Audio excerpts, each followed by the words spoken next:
Welcome to the Day 3 challenge. Today's subject is body awareness, especially upper body. Consider instrumentalist as a kind of athlete.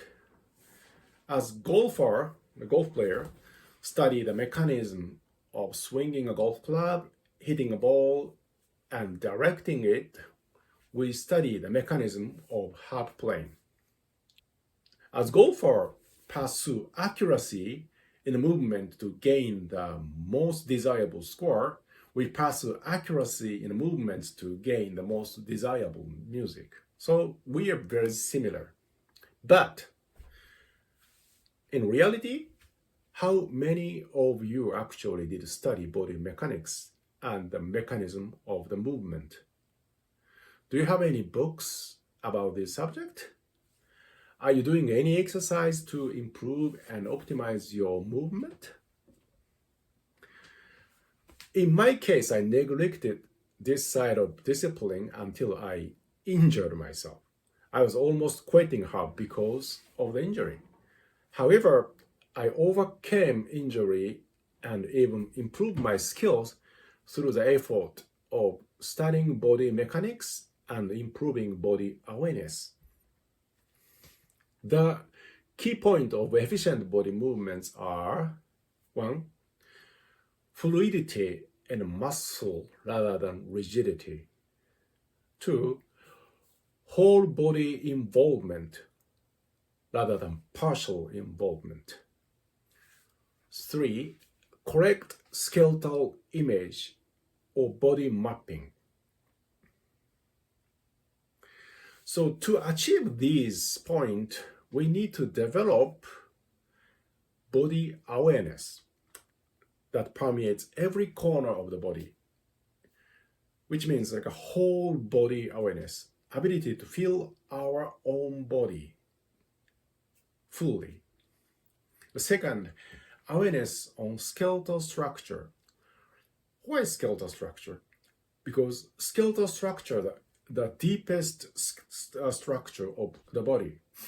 And then bone is supporting our body in alignment, and also bone structure gives the range of motion because joints are determined by the structure of the bone.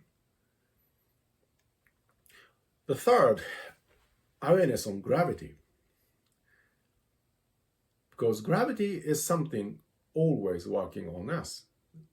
It's very strong power because when you fall without being prepared, you get really seriously injured, right? So the gravity is so powerful, always pulling us down to the ground. So we're always holding us up while we are awake.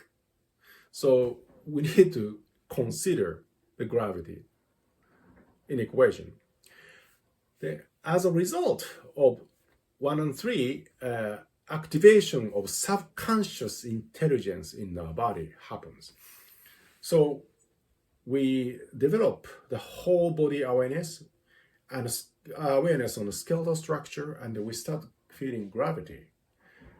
And then we need to actually relax our muscle a little bit to be able to feel the gravity. And then somehow some subconscious switch happens and then bodies start doing what they are supposed to do.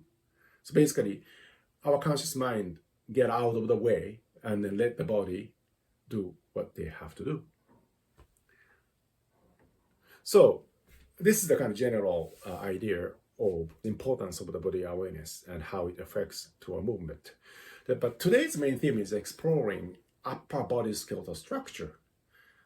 So, but first, let's warm up our body awareness and explore how to resolve the tension in the muscles. Because it is hard to feel invisible skeletal structure inside of a body without heightened sensitivity in awareness and somewhat relaxed muscle. Because if muscle is hard like bone, we don't feel the difference. So today I want you to feel the bone structure. To be able to do that, you have to make muscle fluid and soft, and then the hard thing inside the muscle, the bone, can be felt much better.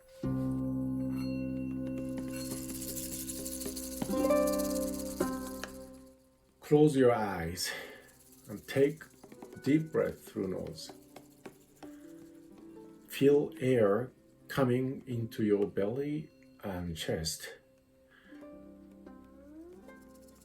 Repeat it a few times. With deep breathing through nose, visualizing and feel your awareness permeate every corner of your body like incense smoke fill the entire room. Then imagine you are soaking your body into perfect bath water from toe to all the way to your neck. The warmth permeate deep in your body and relax the muscle. Your body feels light in the warm bath water. Let's sway gently left and right and back and forth. This subtle movement makes your muscle even more relaxed. Feel your weight on your sitting bone. As you sway, the center of gravity shifts left, right, and back and forth. Now, feel the spine between sitting bone and your head, while gently sway with a relaxed muscle. 24 spinal discs are shaken into the perfect alignment,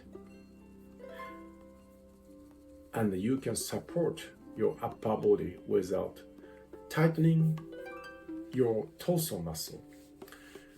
Meanwhile, don't forget deep breathing and whole body awareness. To make torso muscle relax, gently rub your belly. Start from front, then move on to the side and back if you can reach.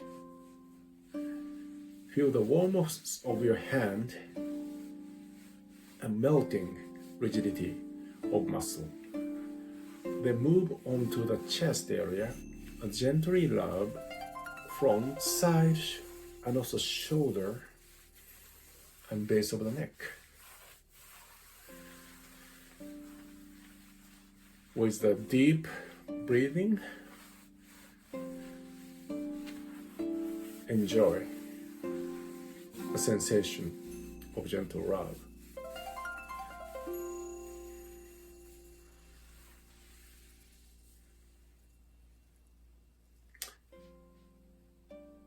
And bring your hand back to the thighs and take a few more deep breaths.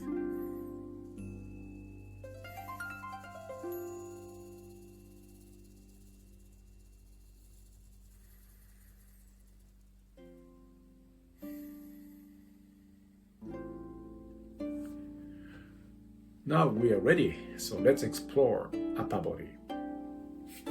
So we're gonna explore upper body by touching with hand. First, I want to explore the wrist. So wrist joint is here, right? And then if you stretch down like this and hold a little bit above the wrist, and then check the range of motion. Up and down, we have a quite big range of motion, but left and right, it's kind of tight. The combination is circling movement. And then you feel here is the wrist, the joint. And going upward, we have an elbow, this is another joint. And between elbow and wrist, we have bones, but actually we have two bones here. And one starting from pinky side and go down here. And another one is starting from the thumb side of the wrist and then close like this, up like this. So those two bones inside here. I'm gonna give you some massage and rub, it's nice. And if you put your hand below the elbow here, and if you turn the palm, actually nothing's moving in the elbow, but palm turns like this, because those two bones kind of cross like this, and that movements create this turn. So we have a big range of turning this way, but from here we cannot turn almost none to this side from the elbow. Okay, so we are also exploring the range of motion intentionally, and also the location of the joint. So this joint move this way or this way, right elbow. So, and then upper arm, you touch the upper arm, and if you kind of push it hard enough, you can feel the bone, right? And this bone go all the way up here and meet the shoulder blade. And in this joint here, you can feel the top of the shoulder, or end of the corner of the shoulder, is the joint between shoulder blade and upper arm. Often we consider this joint as the beginning of the arm, but that way of our body image is not correct. Then where is the beginning of the arm? So if you continue rubbing the front side of your shoulder, you can feel the kind of like a stick, which is called collarbone in front of your shoulder. And the collarbone come all the way to here, which is, we have like a plate-like bone in front of our chest, in the center of the chest and below the throat, which is called sternum. And then we have the joint between sternum and collarbone. And the collarbone has a joint with the, around up here, a joint with the shoulder blade. So if you move your elbow, turn like this, so very big, like almost touching the shoulder to the ear, and you can, and you touch your collarbone with the other hand, you can feel the collarbone is moving like this with the shoulder. And then shoulder blade, like a big, like a blade-like or wing-like bone between the collarbone and the upper arm. It's creating a big chunk of shoulder piece. That is not connected to the back of your body at all. Just muscle is around and then hold in a place, but actually muscle can move any direction. So structural connection between your arm and your body is actually here in the center of your body, in the front, between sternum and collarbone. So this is the beginning of arm. So playing harp, we use arm, right? And if you think arm is starting from here or starting from here, it's a huge difference. So for example, stretch out your arm and then you intentionally try to move collarbone like this, like this. So, right? So you can reach out much further. So like a left hand on harpist, you have to reach very low, right? And then lots of female harpists told me that they have a disadvantage because they have much shorter arm than I do. But I tell them, okay, so push your collarbone forward with the shoulder, and most of them have no problem to reach the lower strength, because I can reach the column all the way and to the end of the column by just stretching the shoulder. So it means anybody can reach the lowest strength without turning the body like this. So anyway, arm starts from here. If we consider this is the beginning of the arm, shoulder blade and collarbone is a part of the torso, and automatically shoulder blade become rigid because they are not supposed to move too much, right? Because it's a part of the big chunk of the body stem. So, and we automatically start using less this big mobile part. As a result, scapula, shoulder blade, is kind of glued onto the rib cage in the behind of our torso, and then kind of becomes rigid. That's why the older we get, most of us have a serious shoulder pain, tense neck, and very tense shoulder. So also the collarbone is the bone between the sternum and the shoulder blade. So if the shoulder blade is becomes so rigid, collarbone stop moving so much too. So it becomes just a rigid structure here. And once that happens, it's very difficult to use this big movement, like starting from the collarbone to rotating the shoulder, this type of movement naturally. So we have to do it very intentionally. So that's why I'm kind of introducing the structure today, and then to help you to use this joint intentionally. I'm using left hand, and for left hand, actually, 1 octave below the middle C area is very comfortable to make ideal shape of the hand to pluck. Very stable, nice.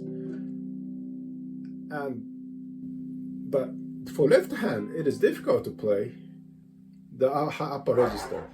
And if you don't think using movement here, what happened is we mainly use the elbow joint to change the position. Yeah, you can change the position by elbow, but problem is you lose the good angle between finger and strings. So to compensate, what we can do is we can bend the wrist like this. And then if we use the elbow as a turning point, and then somehow we have to move, tuck the arm close to the body, and then we basically become like this, and then try to make an angle by changing the angle of the wrist. But as we verified, wrist doesn't have a big range of motion this way, but actually if you force the wrist to bend this way for a period of time or very often, it starts damaging this part of the arm. And actually I got injury in my right arm because of this kind of forcing to bend the wrist this way. So instead, if we activate our joint between sternum and collarbone, and then try to move the entire shoulder blade, what happened is, instead of doing this, I can move entire shoulder, the backward, and instead of tuck into the body, I can just move, I can move the shoulder around the body instead of doing this. So can you see the difference? So, and if I do that, I can maintain the nice angle.